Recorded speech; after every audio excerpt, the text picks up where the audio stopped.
I'd like to welcome everyone to the Hurley Investments Financial Services Commentary for Tuesday, the 13th of February, 2018.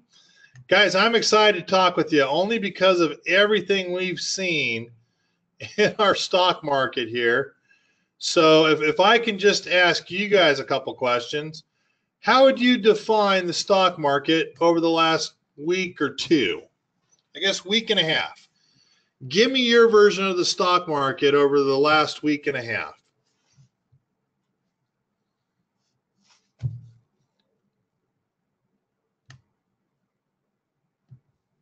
Give me your version of the stock market. Charles, I cannot say that. That's why I put the bleep in there. George says manipulated. George, I've got an article I'm going to go over on that. But George, what do you mean that it's manipulated? Talk to me about manipulation. Because my comment was, what the bleep is going on in my stock market today? But let's talk. You made the comment manipulation.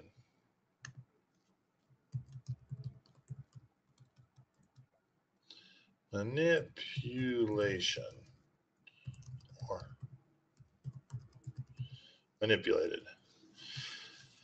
They preach correction and then cause it. So that's an interesting thought because obviously there were some margin calls on the weighted or inverse ETFs or equities. Obviously, it caused a pretty big sell-off there. Kind of interesting, though. You got to remember what's really moving is a weaker or stronger dollar versus more interest on the treasuries, right? On the treasury bills, notes, and bonds.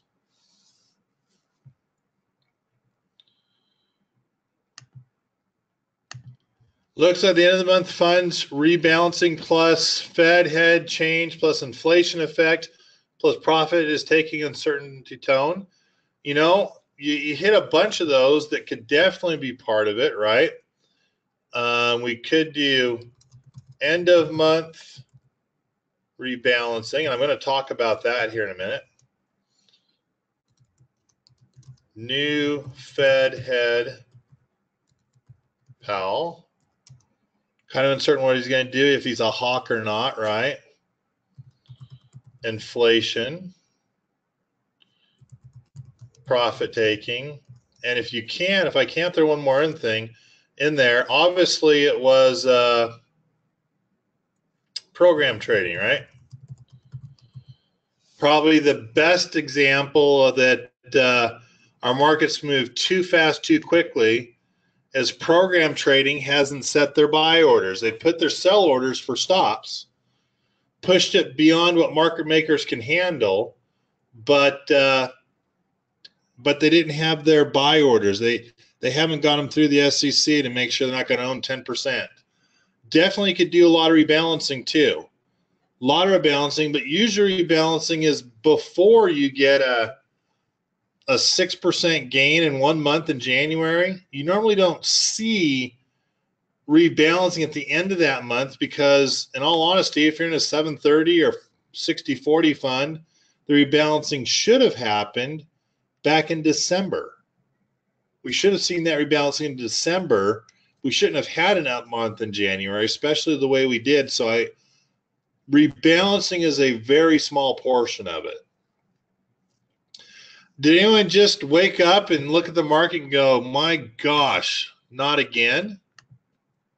Anyone feel that way? They open up, they wake up in the morning and look at the market and go, my gosh, not again? Or is that just me? Is that just me that comes out that way, where I start the market off with a swear word? I start my day off looking at the market with a swear word? Anyone? Is this just me that feels that way sometimes? I'm up at 6 o'clock. I've got an hour and a half before the market opens. I'm looking at the futures going, man alive.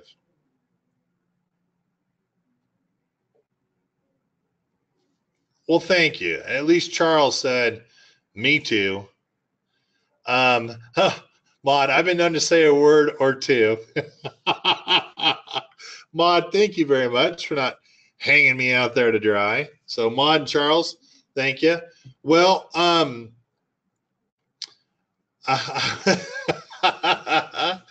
was too assaulted. Great way to put it. Well, I'm gonna talk with you. I'm gonna share some time with Keeve today. It's tough. I'm gonna go ahead. I'm gonna pull up. I'm gonna go down and pull up our chart really quickly. When you have a market that's just done this to you, and then right now you're sitting in no man's land between the 200-day simple moving average and the 50, and there's just as much chance that we're going to go up here and test the 25,100, and just as much effort that we could go down here to the 22,830. When you have this much spread or this much of wiggle room to go through, with the possibility to break through it down to the 21,750, or just as much of a possibility to come back up here and test new highs, it's ridiculous. Anyone remember how? Can anyone tell me how far did the market move in 1 week? Intraday movements and stuff. Anyone remember how far the Dow moved in 1 week?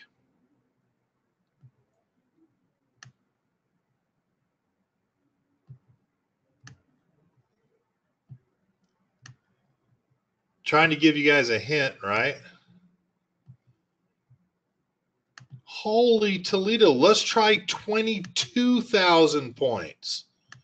A 1 week intraday kind of going back and forth, a 22,000 point range for the day. We saw the VIX and the VXX blow up. The SVXY blow up. After hours, margin calls blew up in inverse trading or weighted trading equity to the point where it's no longer going to be traded.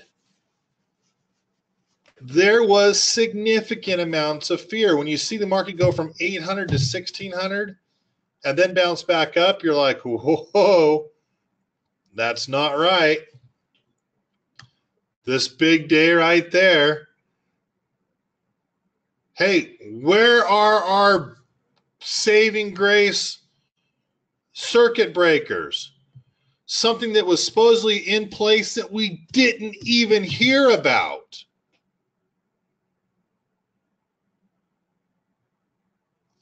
Maud says it can't be 22,000 intraday movement points. Maud, with all due respect, I have an article that I definitely want you to read that I put in our movement here, where the Dow Jones travels 22,000 points in a week. Unbelievable. I'm going to share some of my thoughts about it, but first, I want you to hear from someone else that maybe saying he's new to it is not the point, but here's a short answer. I want you guys to hear from someone else other than myself. I'm going to turn the time over to Keith for a little bit to give him a thought process of how he felt, what he was thinking, what he was looking at, seeing the work we do as we manage people's money. I'm going to make Keith a presenter and give Keith the floor to talk about Bank of America and some of the thought processes he was going through as he was managing Bank of America and people's portfolios. Keith, let me get you unmuted. Keith, are you there? I'm here. Can you hear me? I should be able to see or hear you in a minute. Keith, say something one more time so I know you're alive. Can you hear me? All right, I'm going to mute myself. Can you hear me now?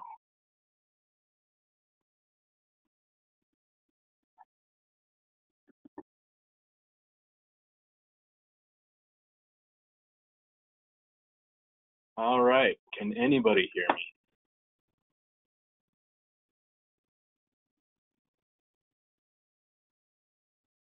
Hello, hello.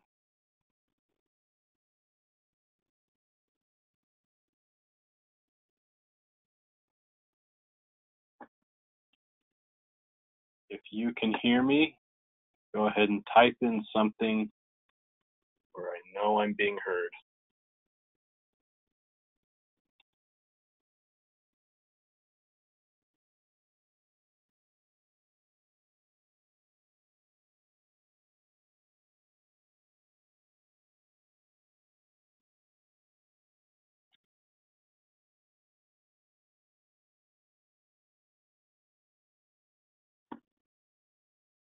Hello.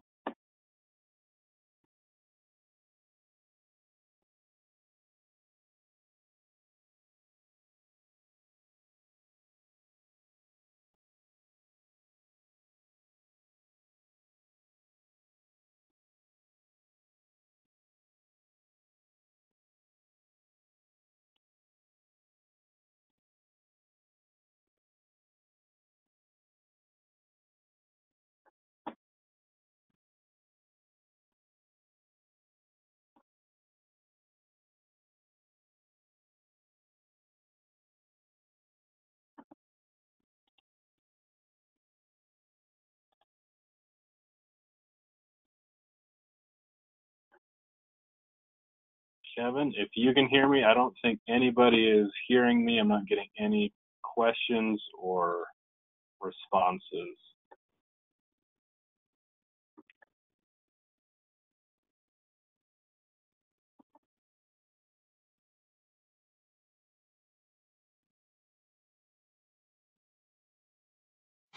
Are we not hearing Keith for any reason? I saw him talking. Can you guys hear Keith as we're going on here?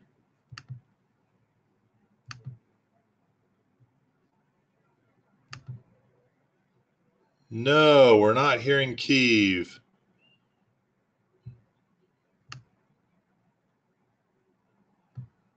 Yes, I am. Okay, keep going, Keith. Sorry to interrupt there. All right, you can hear me.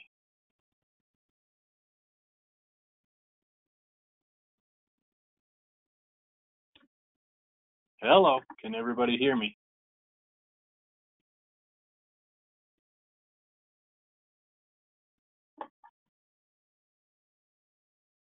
Go ahead and type in something where I know I'm being heard.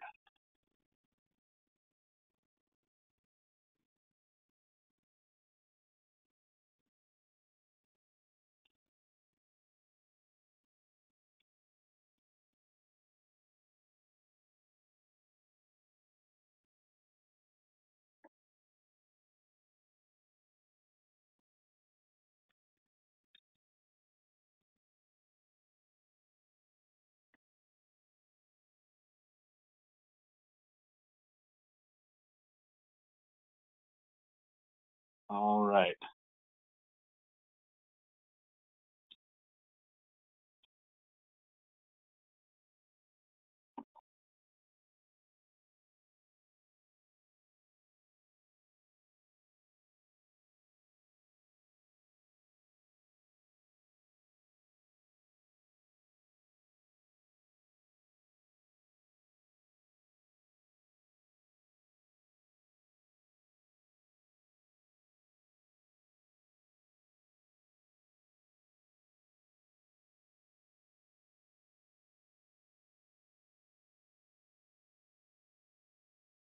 Well, I have no idea if anyone is hearing me, but why don't I go ahead? Oh, good. Yes, I'm being heard. Perfect. Well, that was a fun Moment of silence. All right. Yeah, as Kevin said, my name is Keeve Bybee. I'm a registered investment advisor with Kevin, Hurley Investments. I just wanted to go through a couple things that I thought were interesting throughout this week and the last week. And just kind of show you what was on my mind. And I wanted to highlight Bank of America. So I kind of thought it was interesting that Bank of America kind of went down with the rest of the market. Just to give you a highlight here, all the way down here from having a pretty good base up there at 32. They had earnings they had come out with that were positive and had a good earnings report. But then this is Monday the 5th. You can see the crazy range that Bank of America had. At one point going all the way up to 32, back where it was the day before, and all the way down to 29. So it was kind of interesting. I kind of want to go over the emotional aspect of how it feels seeing a stock like that go through that kind of a swing. After their earnings had reported on the 17th of January, we had effectively taken our insurance off. We had decided, you know what, it's had a great earnings, it's going up. Why don't we get rid of that insurance and lessen the cost of it so that we can see that stock go up? So why then, what happened? Why did it go all the way down? I kind of gave you the answer, but it went all the way down from the rest of the market, some profit taking maybe.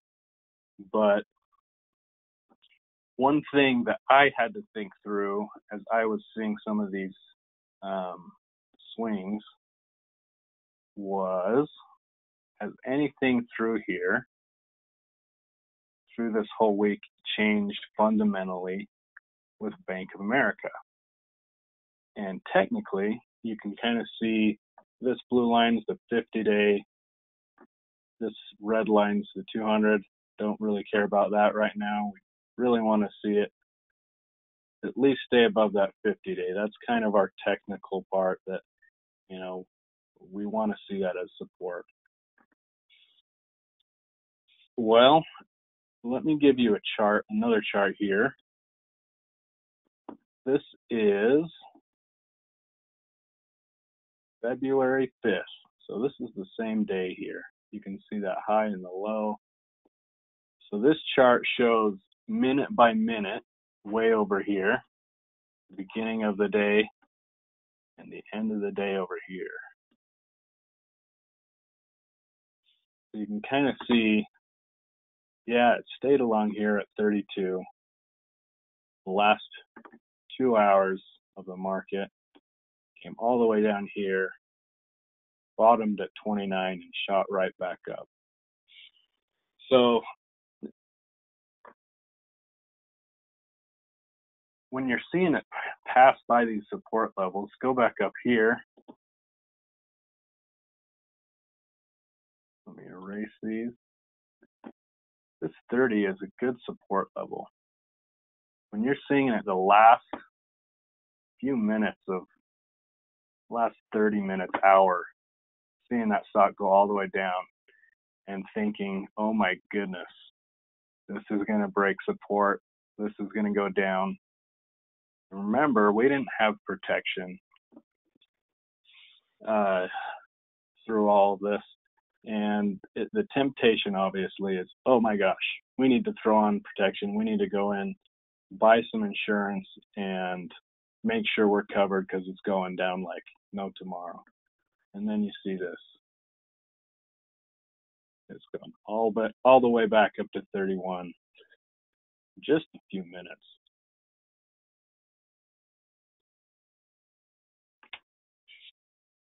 So what I want to talk about in addition to that is, what if I had gone? What if I had gone and went out and bought some puts to protect this stock ownership when I saw it dropping down there, as opposed to just being patient? And why would I want to wait through that? Well, going back here, this is a chart, the volatility index of VIX. The same day, you can see it go from 1750 all the way up to almost 40. Maybe those numbers don't mean anything, but that is a huge jump up in volatility. And as many of you know, and if you don't, let me just tell you, that affects the pricing of those options and the put options quite significantly, because this goes, for the most part, the VIX goes opposite of what the market is doing. Obviously, there's more volatility when there's a big drop in the market prices. So let me go over another one.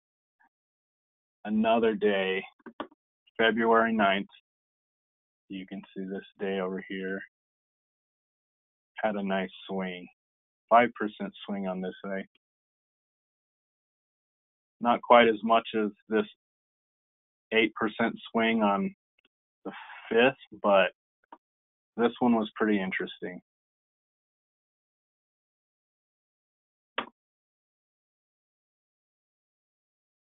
Back to a minute-by-minute chart of that whole day on the 29th.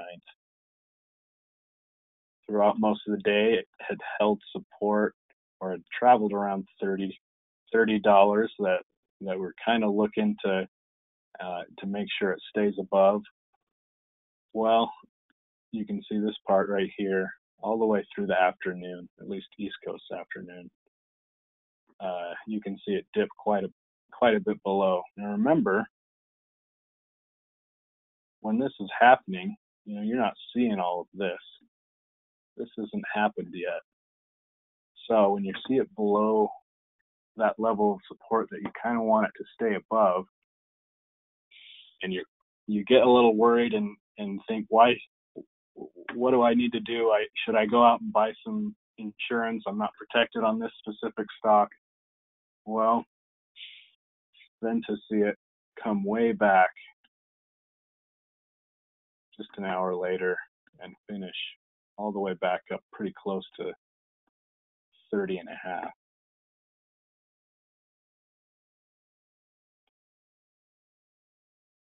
And again, erase these drawings. Volatility on that day had a peak up here at 40. That was another volatile day that those options pricing went way up. So here's a chart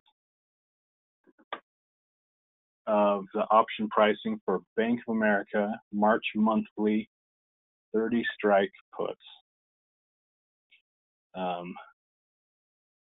Just to give you some reference, this is Monday the 5th, and this is Friday the 9th. Those 2 days where you saw volatility just go way up. So let me see if I can show you kind of where the pricing was. This was about $1.20 per share up here on Friday the 9th, about $1.50. And it's trading now around 55 cents. So to give you some perspective, $1.50 per share. We had paid $1.50 per share when we wanted to protect at 30. Up here, when we thought it might be dipping below that level of support that we kind of wanted to see it up above.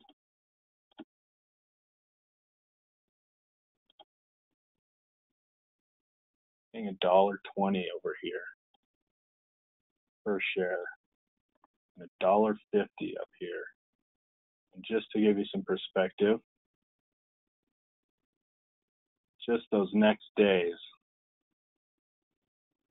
going all the way back down, the next day after, going all the way back down to 55, and here the same. So basically, what does that mean? It means that what you paid $1.50 per share for, now worth 30% less. It's worth quite a bit less. $1.50 per share, that's about 5% of your stock to protect, 5% of the value of your stock for 100 shares. 50 cents per share, that's only 1.5%. That's a big difference. So, I am glad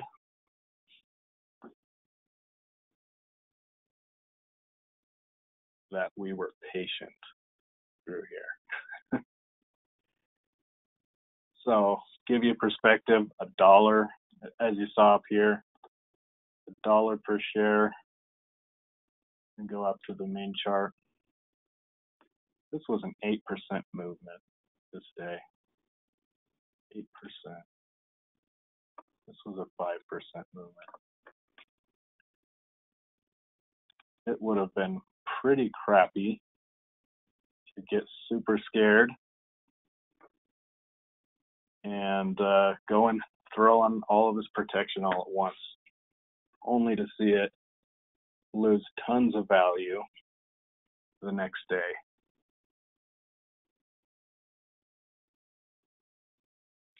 So during those moments, what is it that we go through? What is it that I'm thinking to make sure that we maintain a level head?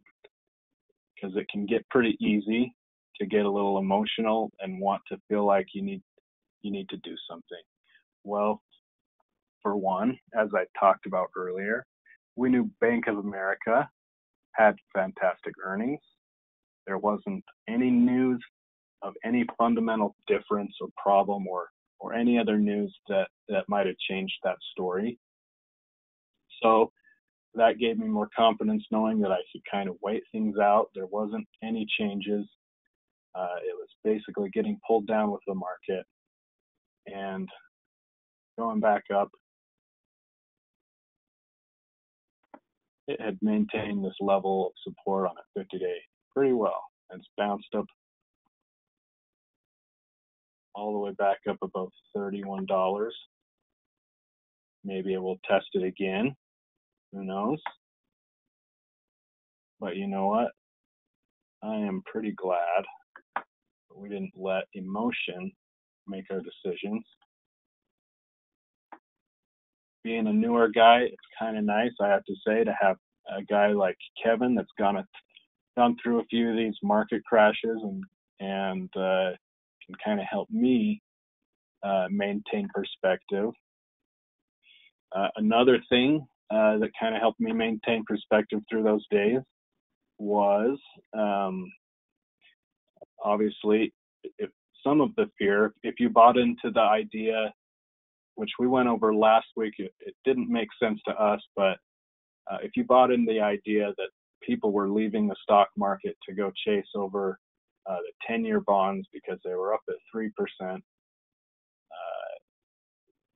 let's say that was the case. Obviously, that doesn't make a whole lot of sense mathematically, but let's say that was the case. Wouldn't Bank of America, if interest rates are going to be rising, wouldn't they do better? Aren't financials going to do better in a higher interest rate environment where they get to charge more for loans, for credit, lines of credit, all of those things? Yeah, they get to make more money. So those are a few things fundamentally, definitely technically, we want that we can see and we can rely on facts as opposed to getting scared, and we can rely on levels of support technically that help us maintain a level head and not lose money on a big volatility day, going and putting on protection when the next days you can see here's the 6th, the day after, where it bounced way big, and these days as well. We didn't need it. So obviously, if it had been a different story, we'd seen it breaking support levels. You got to think there might have been some other stories along, some other news that might have given us some different decisions to make. But I thought that was interesting to go through some of the emotional aspects, and wow, what a big difference sitting on your hands and being a little patient makes. But I appreciate all of you letting me ramble on here. Kevin, I'll turn it back to you unless there's any questions. And I don't think I can see anyone's questions, so you'll have to tell me, but I'll go ahead and turn it back over to you.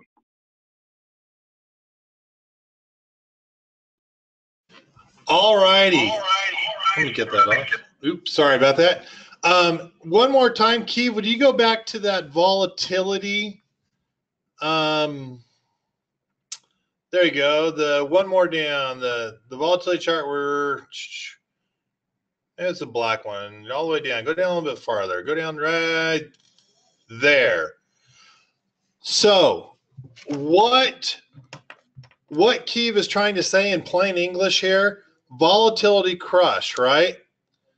Big volatility crush, where if you lost $1 on a $30 stock twice, up at 120, back down to 50 cents, like that 70 cents, up to 150, back down to 50 cents, you literally, by panicking the day of the move, by going, oh my gosh, what am I going to do? You could have literally lost somewhere in that 50, 70, 1.7-ish% of the total value of the stock. You could have lost about $1.70 with a stock that returned right back to where it went to due to volatility crush, meaning you panicked, you put it on in the heat of the fear of the day, you overpaid for it. The next day it's down below. You're like, take that off. Don't need it anymore. Goes back up. You panic, put it on. Next day it's off. You take it off again. You literally, let me do that. I'm doing math again. So I'd say 1.7. It's $1.70. You would have lost $1.70 on a $30 stock. $1.70 divided by 30 is a 5.6%. You could have taken a 5.6% loss on top of a stock that one day lost 9%. Kind of don't want to compound those problems. And yes, it was a lot of fun asking Keith, how do you feel after going through your first flash crash, managing people's money?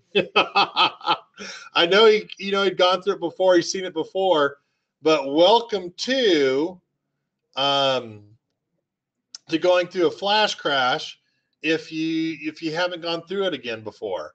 Abraham, what would you do different if you had the chance? Well, it's not necessarily different, but when volatility is up high, what do you do with options, guys? If volatility is up high, what are you going to do with options?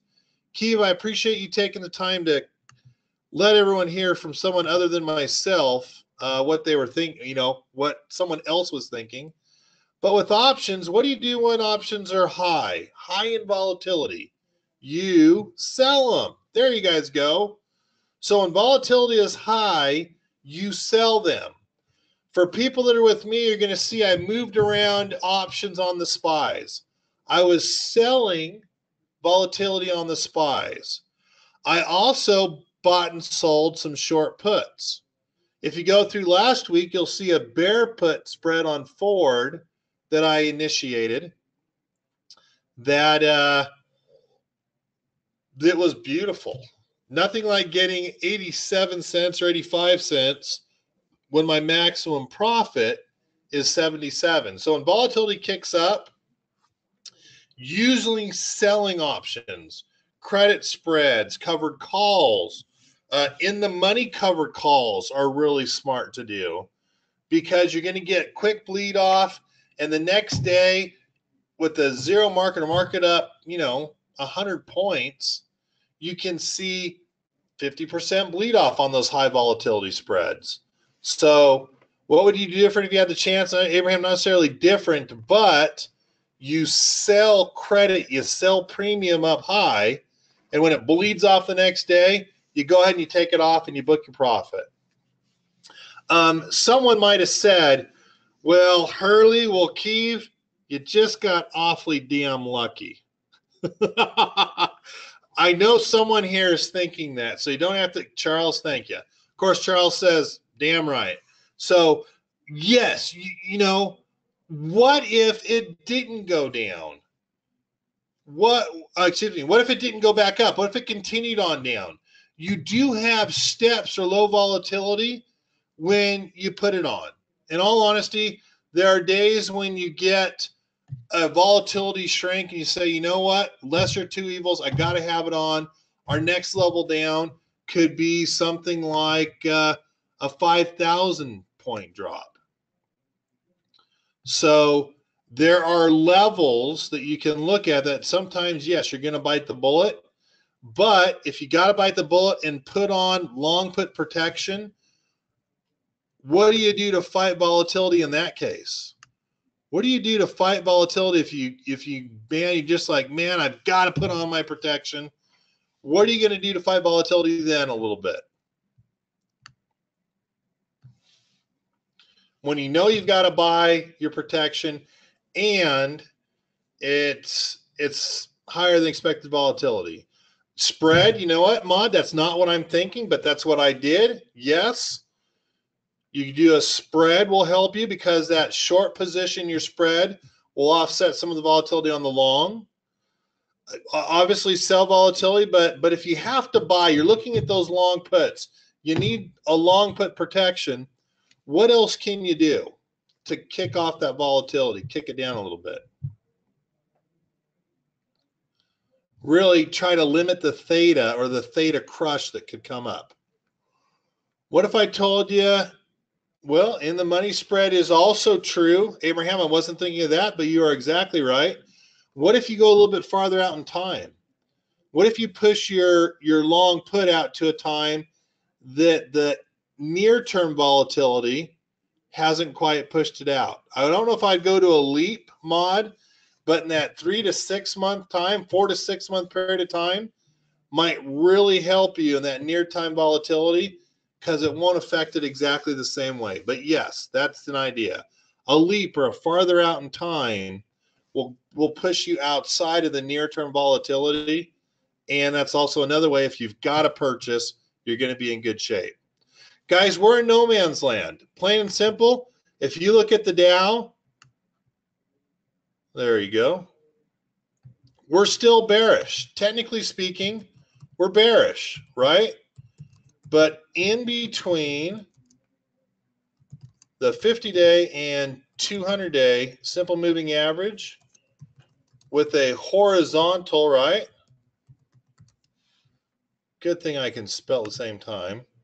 Horizontal level of support. Where's our horizontal level support right now? Where's our horizontal 3 touches level support? There you guys go. You're correct. Oops, wrong place. Horizontal support level at 23,500. And it's really sitting right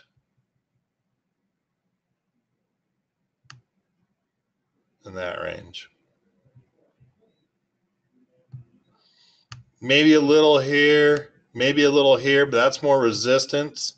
We haven't quite got above that. True support level right now, horizontally, down there at 23,500. Still some risk in our market, right?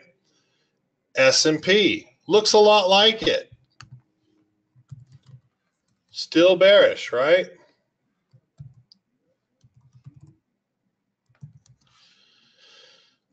And our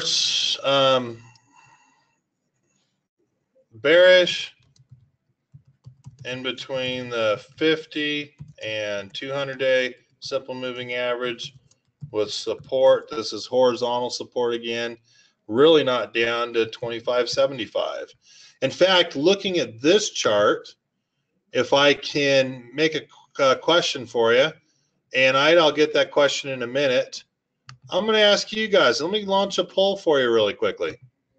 I'm curious to see what you guys think. Where will the S&P 500 end in February? Up above that 50-day or at the all-time highs, you know, up there higher, down at the 200-day, in between? Out of curiosity, where do you think we're going to be the end of February?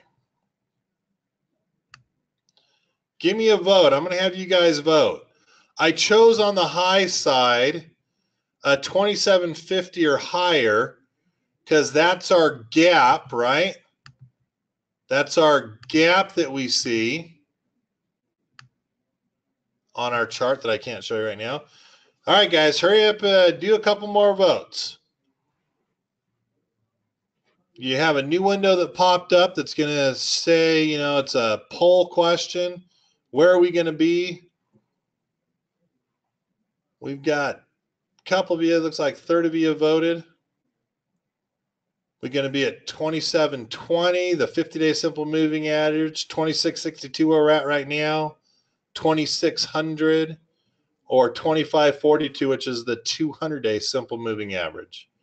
I'm going to give you about 10 more seconds to vote.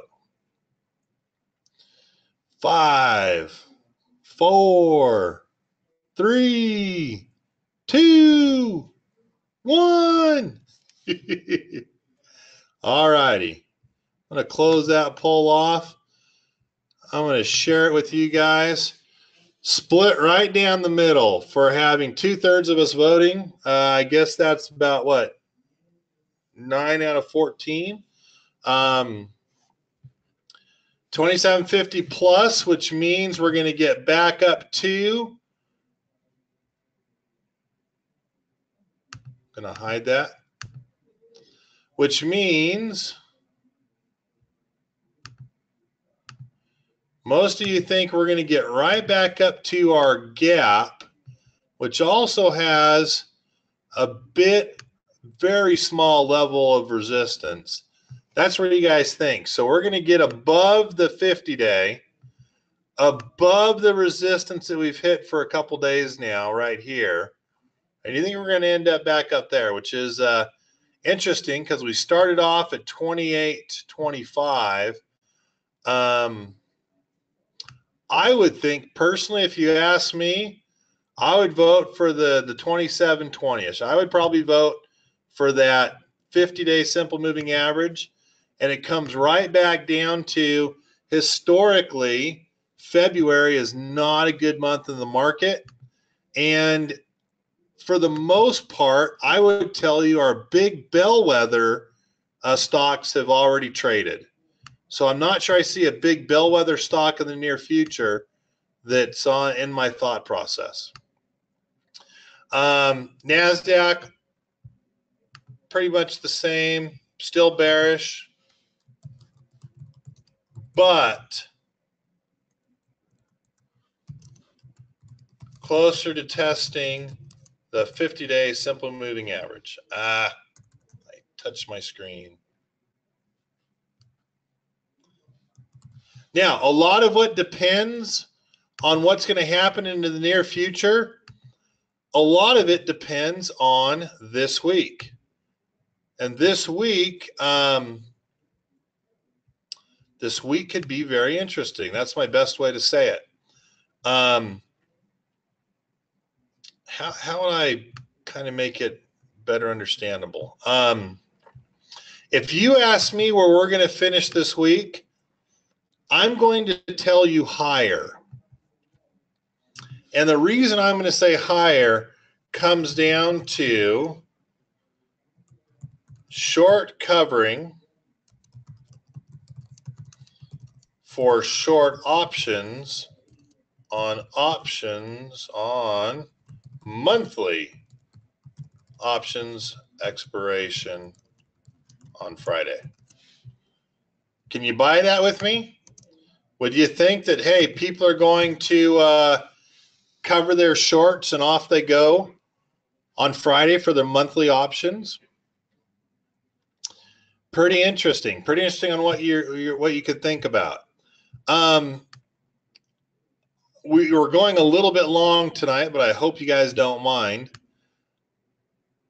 Still think we're going to be down 3%. Earnings, there's not much earnings, but for that today, I didn't put them in. Baidu was really big for me. So I'm going to talk about Baidu here in just a minute.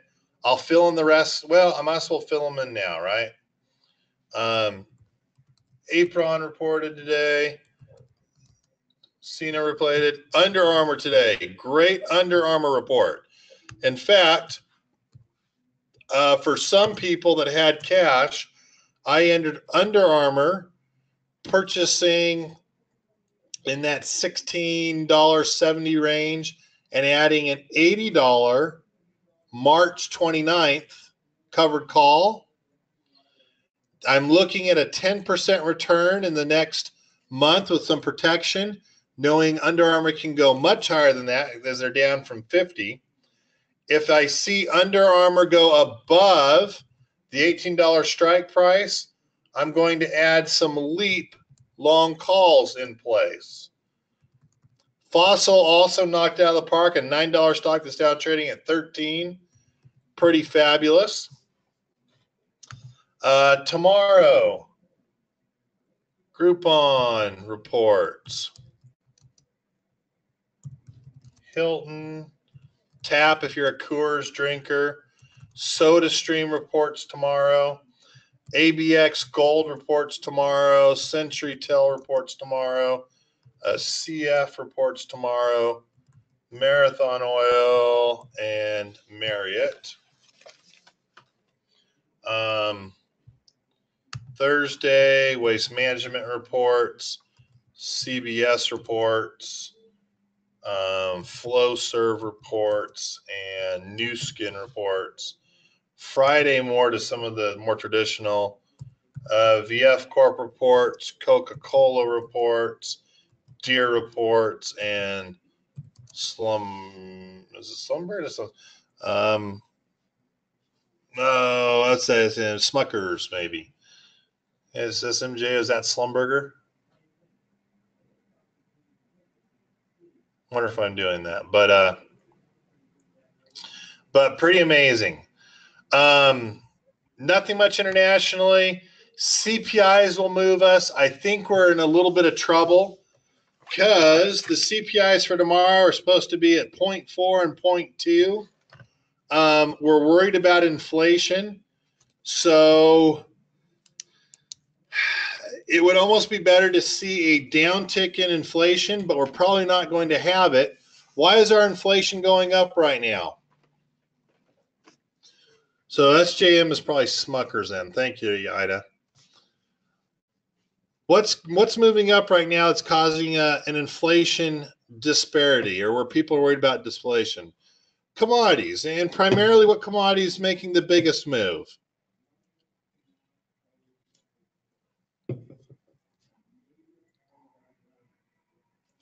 Oil, right? Oil's back above 60 for crying out loud. Another 20% move in oil. When you back that out over a 3-month period of time, it starts to affect your options. And all of a sudden, when that catches up to the CPIs, PPIs, oil, a 20% rise in the price of oil per barrel is going to cause inflation.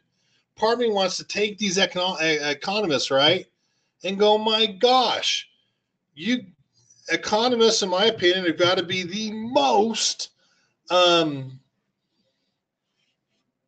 critical, but that's not the word I'm looking for, the most down people in the world.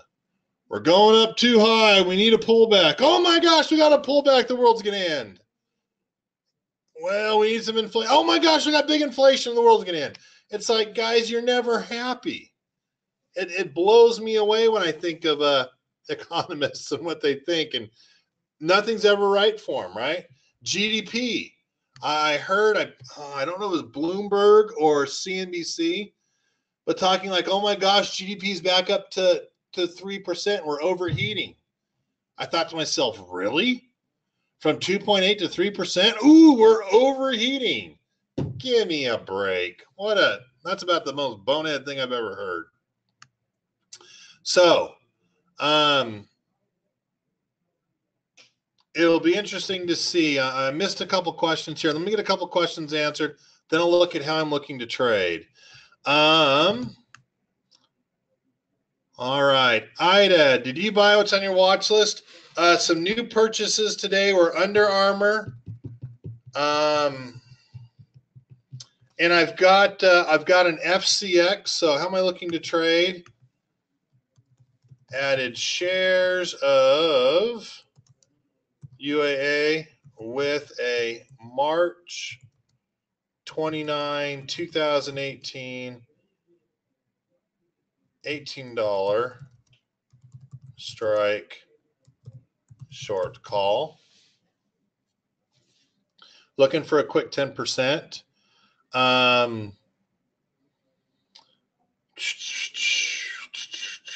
That's really about the only one I added.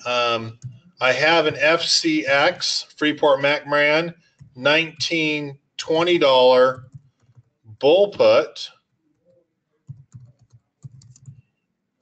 that I will cash in profits on the $19 long put and take $20 additional stock ownership. So I'm looking at taking some more stock ownership on FCX.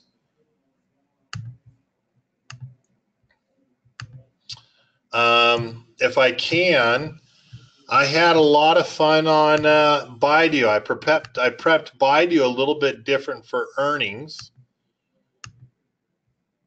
On Baidu, I sold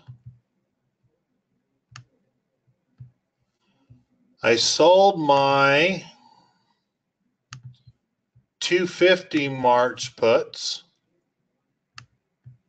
all across the board, actually. Picked up $31, not bad for a $6 investment or what have you. On people that had over 1,000 shares of Baidu, we added some extra shares. Now, I did have earnings, so I had to reconstruct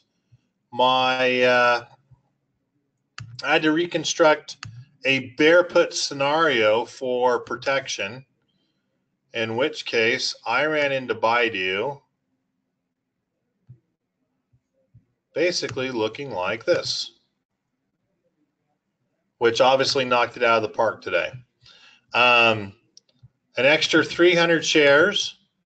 So I've got 300 shares not protected, but I've got the rest in a 220, 200 bull put. Up $11. We'll probably go and retest 250. So I'm looking to roll short puts at least up to 225, 230. We'll see how we open up tomorrow. We'll see if the market doesn't pull it down. But I am rather excited that not only did I pick up new shares for those that had 1,000 shares or more, my 500, 400, 300, 600 group range, I'm close. A good covered call expires worthless. I'll have another 100 shares in your accounts that are 100% completely paid for. But we're going to have a nice bump up from Baidu. Let's see what else for questions that I have that I can answer for you guys. I've got a few here. What tech signs are you looking at? Ida, I'm not looking at any tech signs. In fact, right now, macro signals are going to tell me where our market might go. And really what that comes to are rate hikes,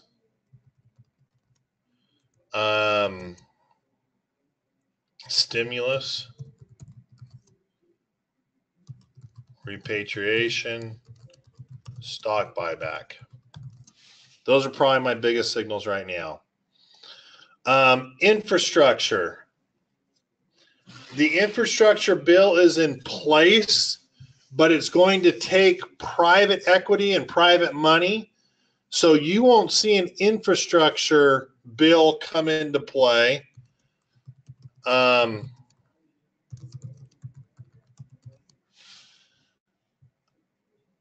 Till probably the end of the year. So I'm not playing infrastructure based on the infrastructure bill right now.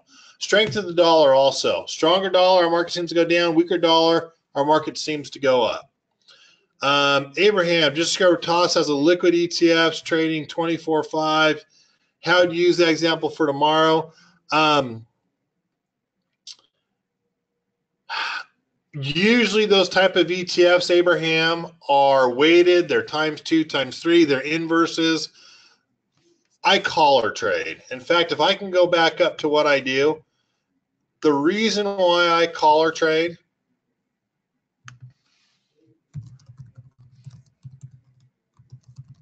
to get me through weeks like the last week and a half. I'm chicken. I'm not ready to lose what money I have made that I've got in the market. I'm not ready to lose it. That is not what I'm comfortable having happen to me. With all due respect for most spread traders, they got screwed. Stop loss that lost 50% of the value of their option trade. People got out with only 10% of the volume on that flash crash down. I collar trade. I collar trade because I don't want to live to trade. I trade so I can live the lifestyle that I want to. I collar trade to get me through the garbage where I can say, you know what? I don't understand what's happening, but I know I've got some protection, so I'm going to make something up on the way down. That's why I do what I do. And I hope that kind of rubs shoulders with those people that want someone to be actively looking at their portfolio every day, don't want to tell them, hey, don't worry, it's going to come back, that's actively making up some of the downward movement so they don't have to wait so long for things to come back. I think I've got the questions answered there. So this is going a little bit over. Any questions you guys want to ask me right now that I can get answered for you? I'll fill in a little more information here and kind of give it to you, obviously via the website. Put some more information in here, but any information you guys want to go over or like me to answer for you, I can definitely stay later so we can keep going. With that said, when you do see this posted tomorrow, make sure you read through the 4 articles. How Wall Street's fear gauge is being manipulated according to one whistleblower, which I'm going to disagree with her. I don't see what she thinks she sees. I think she does. She forgot about margin calls and how that got people all messed up.